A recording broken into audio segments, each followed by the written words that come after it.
Hello everyone.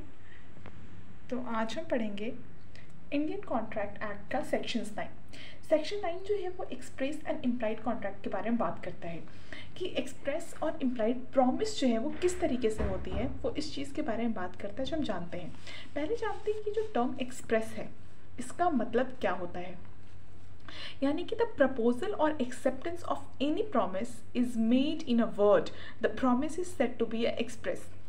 यानी कि कोई भी प्रपोजल, कोई भी प्रॉमिस, कोई भी प्रपोजल, कोई भी एक्सेप्टेंस जो है यदि वर्ड में है तो उसे हम एक्सप्रेस बोलते हैं, एक्सप्रेस प्रॉमिस बोलते हैं। जैसे कि मान लेते हैं ए जो है, ए ने बी को बोला कि मैं अपनी वॉच तुम्हें 500 रुपीज़ में सेल करना चाहता हूँ।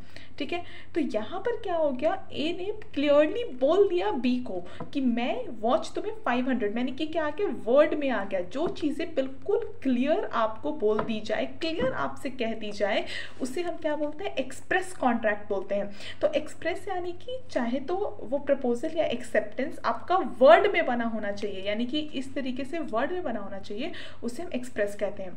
और इम्प्लाइड किसे कहते हैं, द प्रपोजल और acceptance is made otherwise than in word, the promise is said to be implied. यानी कि अदरवाइज वर्ड, यानी कि जिसमें वर्ड का इस्तेमाल न किया गया हो, जिसमें क्या किया गया हो, वर्ड यूज़ नहीं किया गया हो, जिसमें बोला नहीं गया हो।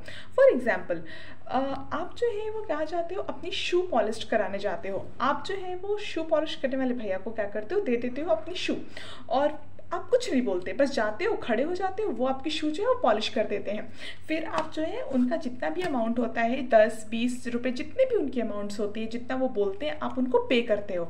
तो यहाँ पर क्या हुआ, यहाँ पर किसी भी वर्ड का यूज़ नहीं किया गया, बट आप उनको पे करने के लिए लाइबल हो जाते हो कि हाँ मैंने यदि आपने मेरी शू पॉलिश की है तो आप लाइबल हो। अब मान लेते हैं जैसे कि आप कहीं बाहर जा रहे हो, ऑटो में बैठ गए और बोल दे कि हाँ भैया चलो, तो भैया भी क्या हो जाते हैं, वो चलने लगते हैं, आपका जहाँ डेस्टिनेशन आता है वो रुक जाते हैं। तो वो रुकने के बाद क्या होता है कि आप लाइबल हो कि आप वहाँ पर उनको क्या करोगे, पे करोगे। मतलब कि ये पहले से अंडरस्टैंडिंग हो जाती है कि हाँ हमें वहाँ पर क्या करना होगा, पे करना होगा।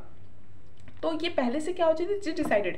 यानी कि इम्प्लाइड मतलब कि हमें अपनी वहाँ समझ यूज़ करनी होती है, वहाँ पर कोई वर्ड का यूज़ नहीं किया जाता है, लेकिन आप इम्प्लाइड कॉन्ट्रैक्ट बन जाता है। आई होप आप सबको समझ आया हो तो प्लीज़ लाइक शेयर सब्सक्राइब।